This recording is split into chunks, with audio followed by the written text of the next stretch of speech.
हाई ला भाई पैसा।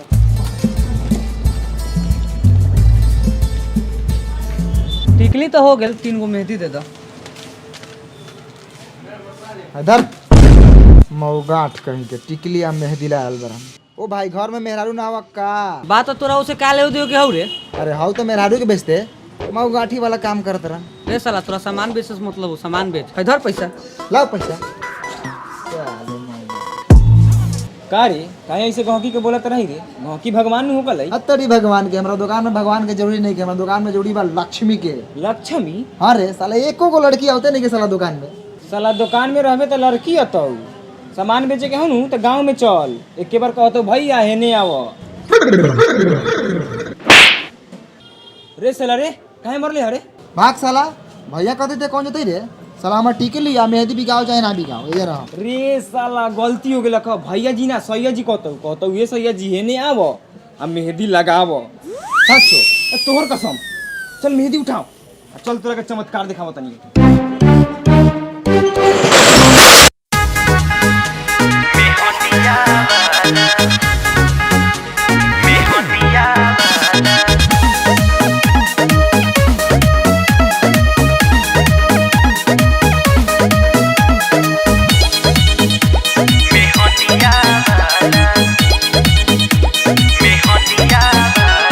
मीठा मीठा लागल बतियावे, किया रे हाथ धके लागल सुघरावे।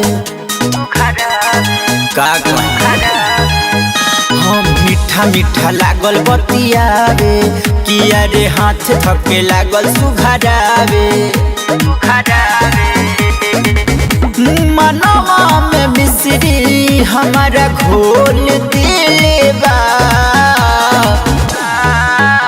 मेहंदिया वाला छापही में मेहंदी हमके आई लव यू बोल देले बा। मेहंदिया वाला छापही में मेहंदी हमके आई लव यू बोल देले बा।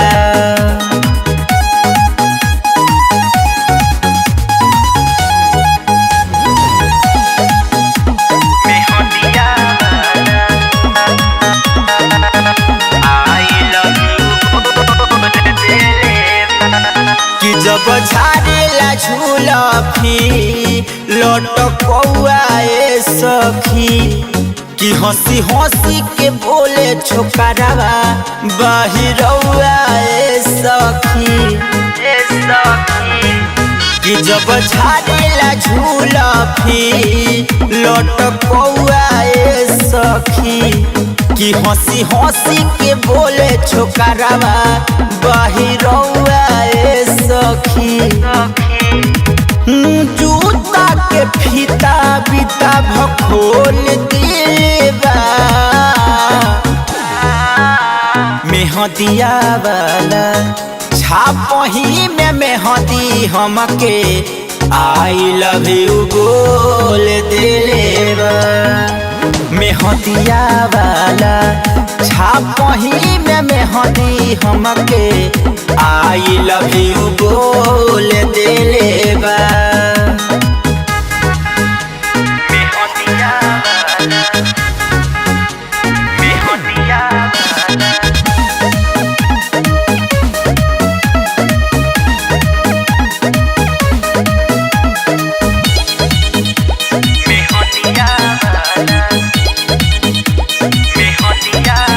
दिल से दिल मिलावल चाहे, हमके अपन बनावल चाहे, तो बदमाश हो गइले बा मुकेशवा भीड़ सोटे ला लहे लहे। बहुत बदतमीज है। तो दिल से दिल मिलावल चाहे, हमके अपन बनावल चाहे, तो बदमाश हो गइले बा मुकेशवा भीड़ सोटे ला लहे लहे।